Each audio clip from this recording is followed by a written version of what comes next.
Ammamma's 7th anniversary Dhamaka offers. Shop 599, win 777 exclusive prizes.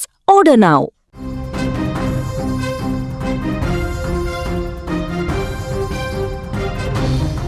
Tamil Nadu రాజకీయం అంటే దశాబ్దాలుగా రెండు పేర్లు గుర్తుకు వస్తాయి. అక్కడ పార్టీల పేర్లు, ఒకటి డిఎంకే, రెండవది అన్నా డిఎంకే. కానీ ఇప్పుడు సీన్ మారింది.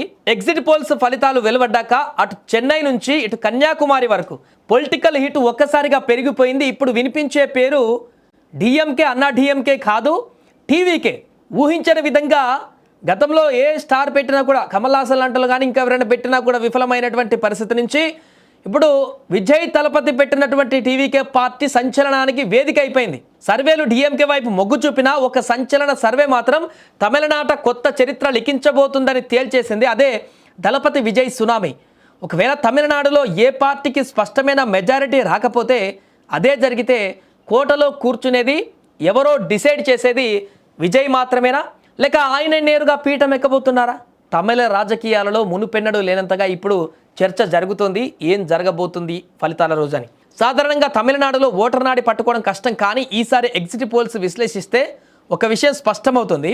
యువత, మహిళా ఓటర్లు సైలెంట్గా దళపతి విజయ్ వైపు మొగ్గు చూపారని, డిఎంకే వ్యతిరేక ఓటు అన్నా డిఎంకేకు వెళ్తుందనుకుంటే అది కాస్త విజయ్ ఖాతాలో పడినట్లుగా కనిపిస్తుంది. ఒక ప్రముఖ సర్వే ప్రకారం విజయ్ పార్టీ కింగ్ మేకర్ అయ్యే స్థాయిలో సీట్లు సాధించబోతుంది.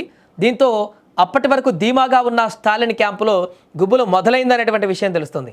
మరోవైపు అన్నా డిఎంకే తన ఉనికిని కాపాడుకోవడానికి పడరాని పాటలు పడుతుంది. ఈ గ్యాప్లో విజయ్ సైలెంట్గా దూసుకువచ్చారు. ఒకవేళ హంగు వస్తే విజయ్ కేవలం కింగ్ మేకర్లా మారబోతున్నారు. ఇందులో భాగంగానే మద్దతు ఇవ్వడానికి విజయ్ పెట్టే కండిషన్లు చాలా టఫ్గా ఉండబోతున్నాయి కూడా. కేవలం మంత్రి పదవులే కాదు, కీలకమైన శాఖలు లేదా రొటేషన్ పద్ధతిలో ముఖ్యమంత్రి పదవిని కూడా డిమాండ్ చేసే అవకాశాలు ఉన్నాయంటూ విశ్లేషకులు భావిస్తున్నారు. ఒకవేళ అన్నా డిఎంకే, బీజేపీ వంటి పార్టీలు విజయ్ వెనుక నిలబడితే డిఎంకేకు గద్దె దించడానికి విజయ్ను సీఎం అభ్యర్థిగా కూడా ప్రకటించిన ఆశ్చర్యపోనక్కర్లేదు. ఎందుకంటే బీజేపీకి ఎంతో కాలంగా ఎదురు చూస్తుంది తమిళనాడులో కలిసి పనిచేసేటువంటి ఒక గవర్నమెంట్ కావాలని చెప్పేసి.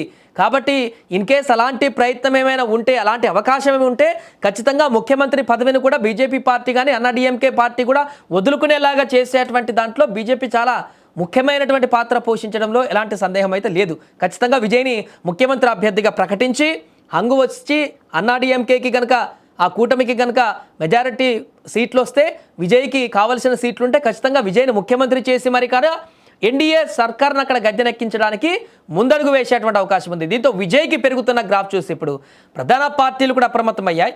డిఎంకే ఇప్పటికీ తన మిత్రపక్షాలను కాపాడుకుంటేనే ఇండిపెండెంట్లను బుజ్జగించేటువంటి పనిలో పడింది. అన్నా డిఎంకేకు అయితే విజయ్ మద్దతు లేకుండా తాము అధికారంలోకి రాలేమని గ్రహించి లోపల చర్చలు జరుపుతున్నట్లుగా కూడా సమాచారం. కానీ విజయ్ మాత్రం ఇప్పటి వరకు ఎవరికి దొరకడం లేదు. తన బలం ఏంటో ఫలితాల రోజున నిరూపిస్తానని ఆయన క్యాడర్కు స్పష్టమైనటువంటి సంకేతాలు కూడా ఇచ్చారు. ఇప్పుడు తమిళనాడులో ఎక్కడ చూసినా కూడా ఒకటే మాట, కోట వైపు దళపతి అడుగులు పడుతున్నాయి.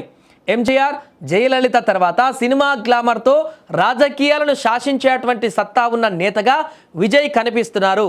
ఎగ్జిట్ పోల్స్ నిజమైతే తమిళ రాజకీయాల దిశ ఇప్పుడు మారబోతుంది. 60 ఏళ్ల ద్రవిడ రాజకీయాలకు స్వస్తి పలికి కొత్త యుగం మొదలవబోతుందా? తమిళనాడు దళపతి విజయ్ కింగ్ మేకర్గా చక్రం తిప్పబోతున్నారా, లేక తానే కింగ్ అని నిరూపిస్తారా? మరికొన్ని గంటల్లోనే మే 4న తేలిపోనుంది. ఏదేమైనా ప్రస్తుతం తమిళనాడు రాజకీయాల ఫలితాలపైన ఉత్కంఠగా ఎదురు చూస్తున్నారు. అక్కడ జనాలతో పాటుగా దక్షిణాది రాష్ట్రాలన్నింటిలో కూడా ఒక క్యూరియాసిటీ పెరిగింది. మార్పు మొదలైందా, కొత్త తరము వెల్కమ్ చెప్పబోతుందా అనేటువంటి విషయం పైన సర్వత్రా కూడా ఇప్పుడు ఉత్కంఠ అయితే మొదలైంది.